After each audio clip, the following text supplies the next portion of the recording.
everyone. My name is Zeta Ceti. This is Green Rush Revolution. We are here live at MJUnpacked 2024 in Atlantic City, New Jersey. I'm here with Tony Sapphire, Sapphire Risk Group. Good to see Tony you, Gallo, buddy. Sapphire Risk Group. How you doing, buddy? I'm good. How are you? How's your show so far? What's going on? So far, it's been a really good event. I'm very pleased with what I've seen. You know, I've been doing this for 11 years, done hundreds of conferences across the United States. And the one thing I like about MJUnpacked is the attendees that are here. You know, I'm either meeting people that are looking to get into the industry, seriously looking to get into the industry, which is important to say, or already in the industry and looking to either grow when it comes to what the services we offer. Yeah. You know as well as I do, a lot of the conferences, you see a lot of what I call tire kickers. Yeah. They're there, it's nice, but they have no intention of doing business in the cannabis industry. Yeah, there's no real deal making or conversions. It's all talk, right? Right. A lot of looky-loos and stuff. I mean, you see those big conferences where it's like that. Yeah. And, I totally agree. MJUnpacked really does it out when it comes to the concentration of quality. Yes, I fully agree with that. So far, I've been very pleased. Right, so Sapphire Risk Group, man, I've seen you guys been around forever. Obviously we know each other, don't work on projects together. Work together. And so tell me about your journey and experience just in the security world. So we're the oldest national security consultant company in the cannabis industry. This is our 11th year anniversary. Nice. And the funny thing is how we started.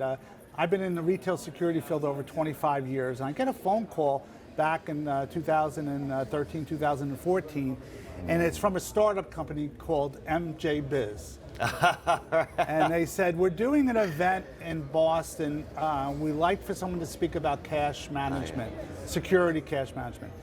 And I said, well, let me call you right back. And I knew nothing about cannabis when it came to security.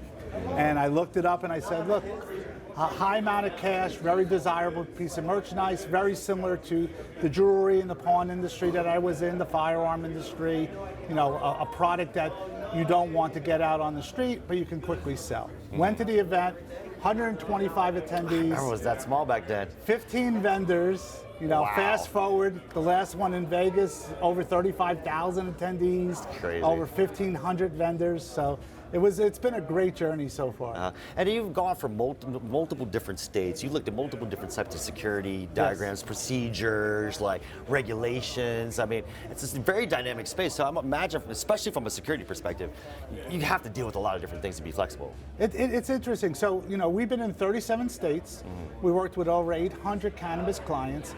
Every state is different, but even more important, not only are the states different, but a lot of times the cities are different inside that state. So we'll work on security programs, in California where we'll be working on the one kind of regulations, and then we'll come to New Jersey and it'll be totally different.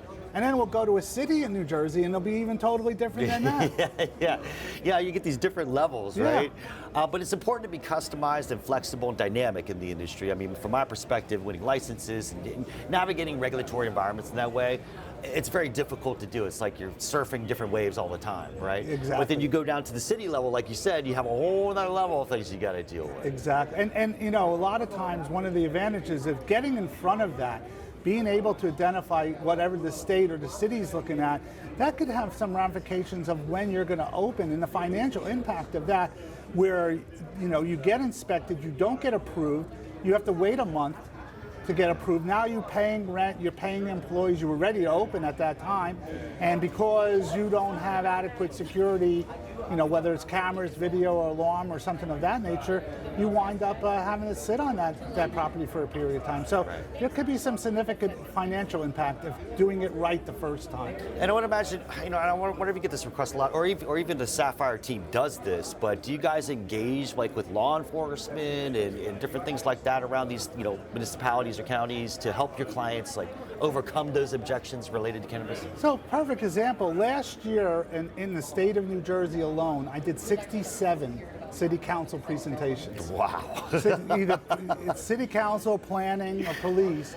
And a majority of the time, prior to actually going in front of the city council, we'll review our security plan with the chief of police. And it's amazing how many times that chief will want one certain thing that's not even on the regs.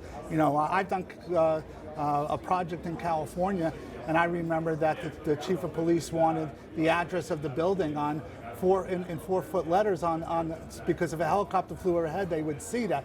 That's not written anywhere, but doing that got us approved, or one of the components of getting us approved. So it's just some kind of nuance that a personal preference of like, it's pretty good insight, because you're not thinking about that when you're looking at regular. You're just trying to be compliant over here. And when you're up against, they're going to pick 5 people to be in their town, 10 people apply, 20 people apply, you want that extra step where that chief of police or that city's going, you know what, they did right by us. They put that park bench, they put the plants in the front of the building, they did, they gave us access to the camera system or whatever.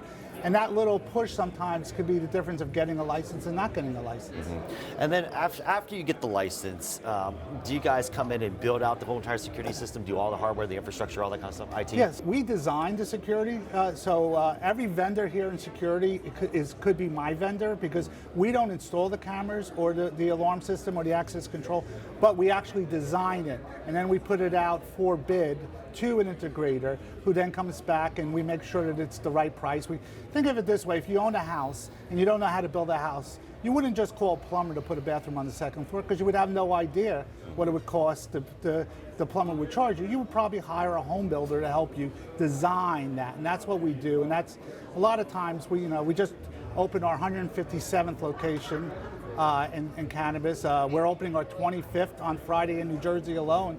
Midnight Greens opens, and that's our 25th New Jersey location that opened.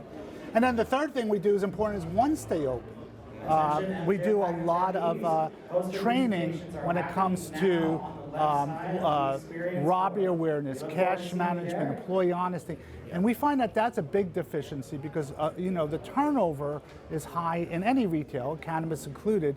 And one of the things we see that has a high turnover is employees just don't feel that they're valued. And this gives them a little bit of being valued, and they understand what to do if someone has a heart attack, or what to do if there was a hurricane that hit or something like that. Yeah, standard operating procedures around that are critical to understand exactly how to react or what to do around that, in terms of, especially with security and cash handling and things as you mentioned. And what about like transportation logistics? I mean, you guys. Yeah, so we do all the business lines. There's 6 main industry business lines, but we do the delivery services. We have a pretty good delivery service program, depending on whether it's the pizza model or the ice cream truck model of delivery. We do that. We work very closely with that. We'll design the security for that. We do manufacturing, cultivation. The largest grow I ever did was 450,000 square feet in Nevada. We put 105,000 plants in the ground, and under federal law, the business was considered a drug cartel. But we do delivery, we do processing, we do testing labs, we do all of those. Okay. And so, like, the future, what is the future of security? I mean, well, first off, are you guys integrating any level of artificial intelligence into your systems at all? We're looking at that now when it comes to the video system. There's a robust artificial intelligence going out there. What we'll do is we do facial recognition. We can do that. Depends on really what the client's looking for. One of the things with the plants, we're able to determine whether the plant is in duress. We have that ability to tell whether the humidity is proper in the grow facility or anything like that. And that's all through the video system. So the AI is growing there, and I think that's going to be a big part of security. And a lot of people think, and they say, oh, I have 125 cameras. Well, when you tell me you have 125 cameras, you're telling me you have a bad security system, because nobody looks at 125 cameras. I know, right? You want a certain amount for your location that someone is actually going to do something with that video. Right. So it's funny that sometimes in the security industry, less is more. That makes sense. That makes sense. And Tony, since you've been such an industry thought leader and been in this space, especially specialized in security specifically, love to hear from you. What do you think about the whole federal reform thing, rescheduling? What do you think? How is that going to impact your business? I think that it's going to have a bearing from transportation. I think it's going to change a little bit of how cultivation and grow facilities operate. I think it won't affect as much of the dispensaries and retailers as we think. I think it's still going to be very state-driven. Yes. And alcohol is a perfect example. I can buy alcohol in New Jersey one way, but I can't buy it in Pennsylvania the same way. And different states have different laws. Firearms, another business that we're in. So I see it being I think the federal government's going to open up a lot for the cultivation and growth facilities, and I think it's going to help also the retail and the banking and all that. But I still think it's going to be a very state-driven industry we're in. But you are going to be busy. We're going to be busy. We've been busy now for quite some time. Awesome, Tony. Thank you so much. Thank you very much. Yeah, Tony Gallo, Sapphire Risk Group. Thank you guys so much. My name is Zeta. This is Green Rush Revolution. Thank you guys. Thank you. All right, man.